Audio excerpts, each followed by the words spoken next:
Welcome to DaveyDacusGuitars. We're going to be taking this Ibanez guitar today and we're going to be putting it in drop B. That's a pretty significant drop in tuning, and I want to just cover some basic things that you're going to need to know if you want to set up a guitar in this low of a tuning. Now, I'm not going to cover the basics again. I don't feel a need to upload a second video involving how to adjust action, how to adjust a truss rod, kind of what you're looking for in the action set, how to do the intonation. If you don't know how to do those things, I'm going to refer you to the video entitled How to Make Your Guitar Play Better. That covers how to do all of that with an electric guitar, even more so than you need to know with most guitars, because the guitar featured in that video had a floating tremolo, which had some specific issues of its own. So go watch that video to get the very basic principles of what you're going to do for any guitar setup. So, talking specifically about how to set a guitar up for metal now, you need to understand a couple things. Let's just start with what generally happens. Somebody takes a guitar, buys it brand new, thinks they're going to go, it's one of these shredder guitars. You think you're going to take it, you're going to tune it down, it's going to play all your heavy stuff just fine because it's a brand new guitar, nothing's wrong with it, right? Okay, but that's not necessarily how it always works. The reason is the whole neck of the guitar is set up on a balance system, from the tension set up on the strings pulling it forward and the truss rod pulling it backwards. And when you start messing with how many pounds of tension the strings are pulling forward, then you start messing with everything on the guitar. You start changing the notes that the strings are tuned to, then you start having issues. So the first thing you want to consider is, if you're going to drop down and tune in a lower tuning than is standard, you want to ideally use a larger string than standard to compensate for that change in tension. Everything still has to be adjusted for each specific setup, but generally a larger string is going to do it. So you need to pick a string gauge that's going to work for the tuning that you plan to set the guitar up in. Every other issue that you run into while setting a guitar up for metal is basically derived from the use of the heavier gauge strings. Lots of times you'll end up having to enlarge the slots in the nut to accept the new strings. You don't want them to bind or anything, so you want them to have plenty of wiggle room. Sometimes you run into issues back at the bridge when you go to intonate. And again, if you don't understand what I'm telling you here, go back and watch that How to Make My Guitar Play Better video. Then you'll understand what I'm talking about. If it doesn't intonate properly, you may have to do some kind of workaround at the bridge.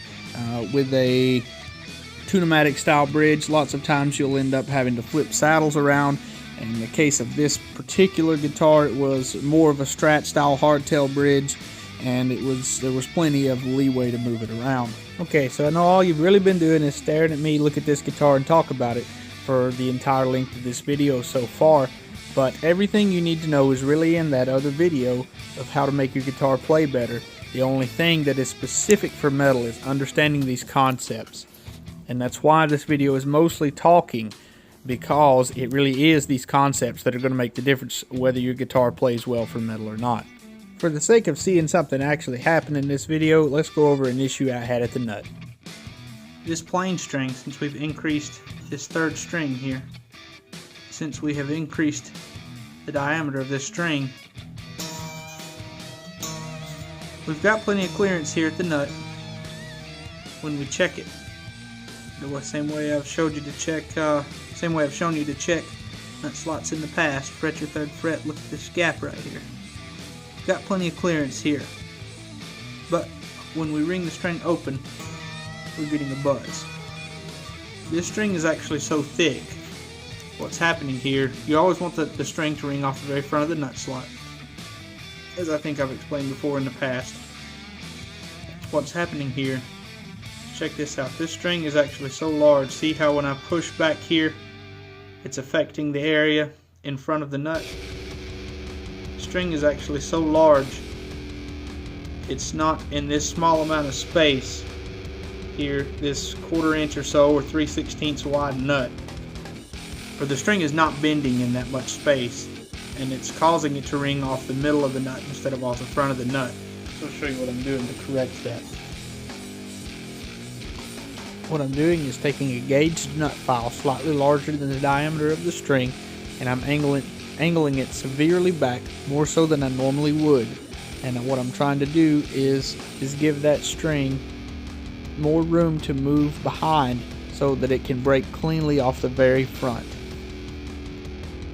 Okay, I'm hoping this audio will pick up good enough for you. I actually had to angle it back in the back, as well as slightly widen the slot. And I'll let you listen to it now. That buzz is gone. That's what we want. Oh, great. Back to this view, right? Now listen, there wasn't really that much to cover on this guitar to do it specifically for metal that wasn't covered in that other video. Your main concepts are in the other video. String action, truss rod, intonation, how to cut the nut. Those are your biggest things. So I hope this has given you a better understanding of how to get your guitar rocking again, get your head banging again, and get you back playing. Let me cover real quick too a common question that gets asked. Since yes, this stuff is very particular about the tensions and the balances between the strings and the truss rod and all that, and I know there's a lot of people out there who like to use the same guitar for multiple tunings.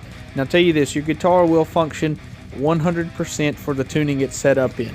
The farther you deviate from that, the less function you'll get out of it. So if you're playing frequently in 2 or 3 tunings, like let's say you're playing in 3 tunings, one is lower tension, one's medium, one's higher, I would set your guitar up for the medium one. That way you get the most use you can out of the guitar.